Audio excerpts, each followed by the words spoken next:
না আমার কাছে। আল্লাহ আমাকে হেফাজত করুক যাবতীয় বিদাত থেকে। আমি যেটা জানি সহি ওটাই বলি, যেটা জানি ওটা আমার বলার দরকার নেই। যেটা জানি এগুলো তো বলে শেষ করতে পারবো না। আমি যা আল্লাহ পাক আমাকে যা কিছু যত বুঝার তৌফিক দিয়েছে, জানার তৌফিক দিয়েছে, এগুলো বলতে গেলে আমার এরকম 1 জীবনে 10 জীবনে যথেষ্ট নয়। আবার যেটা জানি না এটা বলার সময় কোথায় ভাই নাই। এটা আমি নিজেকে ফরমাট করার জন্য বলতেছি না, পাবলিসিটি করার জন্য বলতেছি না। আমি বলতেছি আমার আমার কথাগুলো যদি রাসূল সাল্লাল্লাহু আলাইহি ওয়াসাল্লামের কথার সাথে মিলে ওগুলো আমার আমল করুন, ওগুলো জাস্টিফাই করে দেখুন কথার সাথে মিলে কিনা। মিললে তাহলে নিজেকে সংশোধন করুন। জীবনে অতীতে যা করেছেন শেষ ভালো যার, সব ভালো তার। আপনি সারা জীবন শিরিক করেছেন, বিদাত করেছেন, কোনো আপত্তি না, কোনো সমস্যা নেই। আপনি আজকে তওবা নসুহা করুন, খাঁটি তওবা করুন, আল্লাহর সাথে ওয়াদা করুন। আল্লাহ জীবনে অনেক গুনাহ করেছি, অনেক বিদাত পাপ করেছি, অনেক শিরিক করেছি, বিদাত করেছি, এই কাজগুলো করেছি। কবিরা গুনাহ থেকে মাপ পাবার একটা সত্য হলো, একটা সত্য হলো প্রত্যেকটা গুনার নাম ধরে ধরে আল্লাহর নাম ধরে ধরে সে পাপের স্বীকৃতি দিতে হবে আল্লাহর কাছে।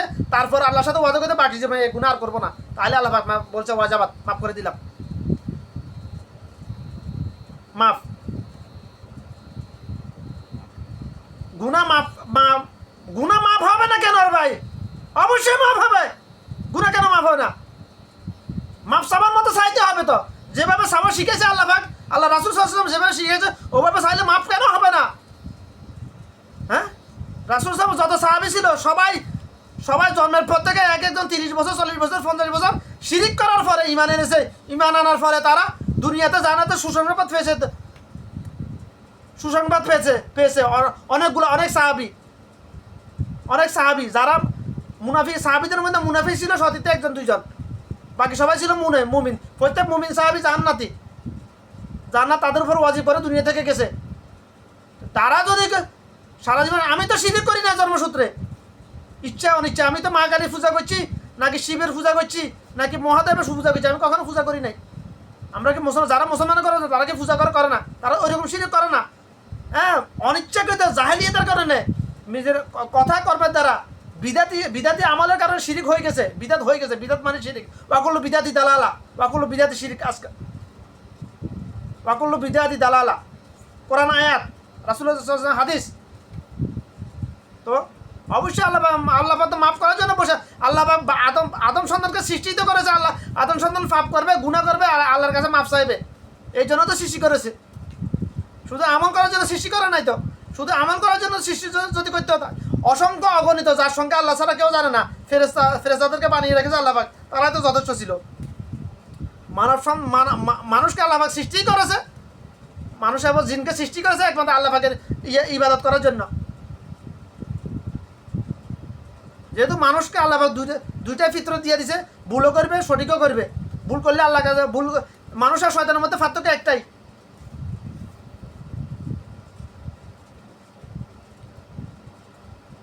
এই কথাটা আমি এর আগে অনেকদিন বলেছি। আমি কথাটা ব্যাখ্যা দিতে গেলে অনেক, মানে মানুষ সৃষ্টির ফিতরত, শয়তান সৃষ্টির ফিতরত, শয়তান বিতাড়িত শয়তানের ফিতরত নিয়ে অ্যানালাইসিস করে আমি যেটা পাইলাম, এখানে 830 পারা কোরআনের সারাংশ বলতেছি আমি, লক্ষ লক্ষ হাজার হাদিসের সারাংশ বলতেছি আমি। মানুষ আর শয়তানের মধ্যে পার্থক্য শুধু একটাই পার্থক্য, আর কোনো পার্থক্য নাই, দ্বিতীয় কোনো পার্থক্য নাই। আল্লাহর কসম করে বলতেছি এই কথাটা, আল্লাহকে সাক্ষী রেখে বলতেছি, এলেম আল্লাহর পক্ষ থেকে আসছে। এই কথাগুলো ডাইরেক্ট কোনো একটা কিতাবে পাবেন না। অতীতে অনেকে কিতাব লিখেছে, অনেক লক্ষ লক্ষ কিতাব লেখে, এই কথাগুলো ডাইরেক্ট কোনো কিতাবে এরকম পাবেন না। সারাংশ বলতেছি আমি। আল্লাহ আমাকে যেভাবে বলা তৌফিক দিয়েছে ওইভাবে বলতেছি আমি। মানুষের শয়তানের মধ্যে পার্থক্য শুধু একটাই, শয়তানের সৃষ্টি হয়েছে ভুল করার কারণে, ভুলের স্বীকৃতি না দেওয়ার কারণে। শয়তানের সৃষ্টি হয়েছে, উৎপত্তি হয়েছে ওখান থেকে, জান্নাত থেকে।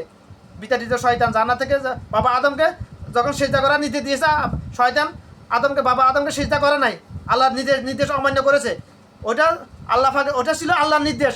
আল্লাহর নির্দেশ যেটা করবে ওটাই আল্লাহর ইবাদত। আল্লাহকে সিজদা করা কিংবা আল্লাহর নির্দেশে বাবা আদমকে সিজদা করা, দুইটাই আল্লাহ পাকের ইবাদত করা। শয়তান আল্লাহকে বাবা আদমকে সিজদা করে না। তখন অতঃপর আল্লাহ পাক জিজ্ঞেস করলো, তোমাকে কিসে তোমাকে বাধা দিয়েছে? তুমি কেন বাবা আদমকে সিজদা করো না? তখন বলছে শয়তান যুক্তি দেখাইছে। কত শয়তান মানে হচ্ছে মূর্খ দাদা। শয়তান শব্দের কয়েকটা অর্থ আছে। শয়তান শব্দ হচ্ছে মূর্খ। শয়তান শব্দটার মৌলিক অর্থ হচ্ছে মূর্খ, হাতে মূর্খ।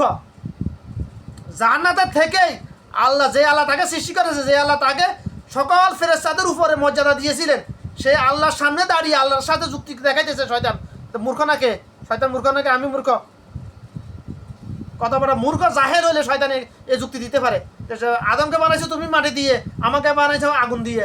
আগুনের ফিতরত হলো শুধু উপর দিয়ে যাওয়া, জ্বালিয়ে ফুটিয়ে ছারকার করা। মাটির ফিতরত হলো শুধু নিচের দিকে যাওয়া, উপর দিকে নিক্ষেপ করলে থপ্পাস করে নিচে পড়ে যায়। কিন্তু শয়তান এটা জানে না, মাটির ফিতরত হলো শুধু আবাদ করা। মাটির সবচেয়ে বড় গুণ শুধু আবাদ করা। মাটি দিয়ে সৃষ্টি জগতের অনেক সব কিছু তৈরি করা যায়। মানুষকে সৃষ্টি করেছে মাটি দিয়ে, এটা সত্য। বাবা আদমকে সৃষ্টি করেছে মাটি দিয়ে, আর আমাদেরকে সৃষ্টি করেছে একটা শুক্রাণু থেকে। কাটলে কি মাটি বের হয় না রক্ত বের হয়, গোস্ত বের হয়? আমাদেরকে যদি মাটি দিয়ে সৃষ্টি করতে, আমরা তো মূর্তির মতো দেখা যেত। মাটির মূর্তি, হিন্দুরা যে পূজা করে মূর্তি বানিয়ে ওরকম দেখা যেত। আমাদের সৃষ্টির উৎস হলো একটি শুক্রাণু। বাবা আদমকে সৃষ্টির উৎস হলো মাটি, পোড়া মাটি। তো শয়তান জানে না যে মাটির মধ্যে আল্লাহ কত ক্ষমতা দিয়েছে, মাটি পুরা পৃথিবীকে আবাদ করতে পারে। আর আগুনের কাজও শুধু জ্বালিয়ে ফুটে সরকার করে দেওয়া, বাস। স্যার, এটা শয়তান জানতো না। কারণ শয়তান ছিল মূর্খের দাদা। আবু জাহেল ছিল মূর্খের বাবা। রাসূল সাল্লাল্লাহু আলাইহি লকব দিয়েছে, এই লকব আবু জাহেলকে, এই টাইটেল দিয়েছে, মূর্খের দাদা, বাপ তুই। আর শয়তান হচ্ছে মূর্খের দাদা। আবু জাহেল শয়তানের অনুসারী, 100% শয়তানের অনুসারী ছিল। যে আল্লাহ শয়তানকে সৃষ্টি করেছে, ওই শয়তান আল্লাহ সামনে থেকে আল্লাহর সাথে যুক্তি দেখা দিয়েছে। ভুল তো করেছে, ভুল স্বীকার করে নাই। আল্লাহ বলছে তুই ভুল করেছিস, তারপরে ভুল স্বীকার করে নাই। বাবা আদমকে আল্লাহ সৃষ্টি করেছে মাটি থেকে। বাবা আদম যখন শয়তানের প্রতারিত হয়, প্ররোচিত হয়ে জান্নাতে বুজুর্গ আলেমের বেশে যখন বাবা আদম হাওয়াকে শয়তান অসহসা দিল, তখন ওই নিষিদ্ধ গাছের ফল খাওয়ার পরে তাদের শরীর থেকে জান্নাতি কাপড় খুলে ফেলেছে আল্লাহ পাকের নির্দেশে, খুলে গেছে অটোমেটিক। তখন তারা জান্নাতের গাছপালা, ডালা, পাতা ফুতা এগুলো দিয়ে নিজের লজ্জাস্থান ডাকলো। তখন আল্লাহ বলছে তোমরা আমার আর জান্নাতে থাকতে হবে, তোমরা ভুল করেছো, তোমরা আমার নিষেধ অমান্য করেছো শয়তানের অসহযোগী হয়ে। অতঃপর তাদেরকে দুনিয়াতে ফাটিয়ে দিল। দুনিয়া ফাটানো পরে আল্লাহ বাবা আদম হাওয়াকে শিক্ষা দিয়েছেন, তোমরা আমার কাছে এই দোয়াগুলো করে মাফ চাও। আল্লাহুম্মা ইন্নী যালামতু নাফসি যুলুমান কাসীরান ওয়া লা ইয়াগফিরু যুনুবা ইল্লা আনতা ফাগফিরলি মাগফিরাতাম ওয়ালা মিন ইনদিকা ওয়ারহামনি ইন্নাকা আনতাল গাফুরুর রহিম। বাবা আদমকে আল্লাহ পাক নিজে দোয়াগুলো শিক্ষা দিয়েছেন মাফ চাওয়ার জন্য। আমার কাছে এইভাবে মাফ চাও, আমি মাফ করে দিব। অথবা বাবা আদম নিজের ভুলের স্বীকৃতি দিয়ে মাফ চেয়েছেন, আল্লাহ ভাই জন্য মাফ করে দিয়েছেন। বাবা আদম এসেছে জান্নাত থেকে, আবার গিয়েছে জাহান্নাম থেকে, আবার জান্নাতে গিয়েছেন। বাবা আদমের রূহ তো ইল্লিনেই আছে। আর শয়তান, বিতাড়িত শয়তানকে আল্লাহ পাক বের করেছেন জান্নাত থেকে, কিন্তু শয়তান যাবে জাহান্নামে, চিরস্থায়ী জাহান্নামে। কেন? শয়তান ভুল করেছে, ভুল স্বীকার করে নাই। বাবা আদমের সৃষ্টি, আদম সন্তানের সৃষ্টি হয়েছে ভুল করে ফিতরতের উপর। বাবা আদম ভুল করেছেন, মা হাওয়া ভুল করেছেন, ভুলের স্বীকৃতি দিয়েছেন, আল্লাহর কাছে মাফ চাইছেন, তো আবার নসুয়া করেছেন, আল্লাহ মাফ করে দিয়েছে। আবার তাদেরকে আবার জান্নাতে দিয়ে নিয়ে গেছেন। আর শয়তান ভুল করেছে, ভুল স্বীকার করে নাই।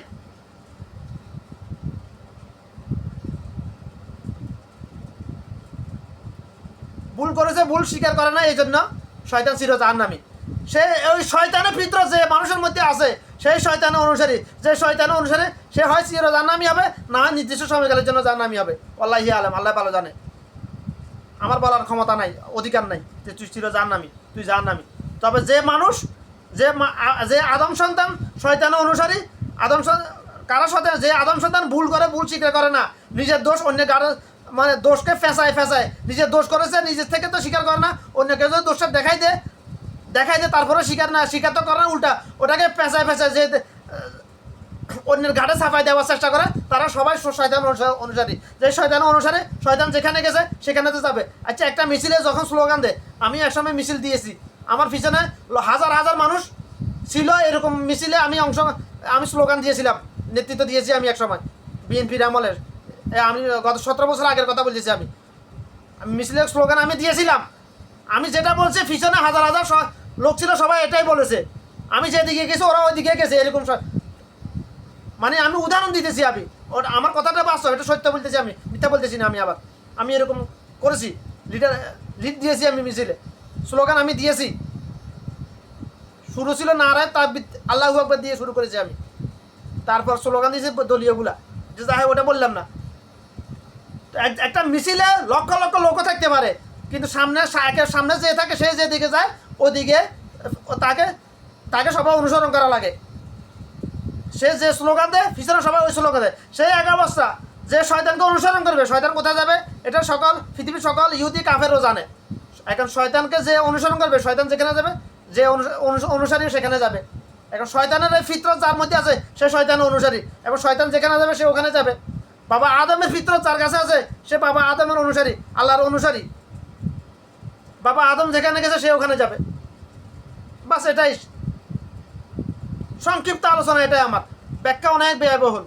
আখিরাত নিয়ে কথা বলতে গেলে একজন মানুষের 1 জীবনে 10 জীবনও যথেষ্ট নয়। দুনিয়াবি কথা বললে কয়েক সেকেন্ডে যথেষ্ট, কয়েক মিনিটের মধ্যে শেষ করে দেওয়া যায়। কিন্তু আখিরাতের শুরু আসে, শেষ নাই। এই জন্য আখিরাত নিয়ে কথা বলতে গেলে শুরু হয়, শেষ শুরু করতে পারি, শুরু করে দেয় আল্লাহ, শেষ যদি আল্লাহ না থামে না, এটা আর কিছু করার নাই।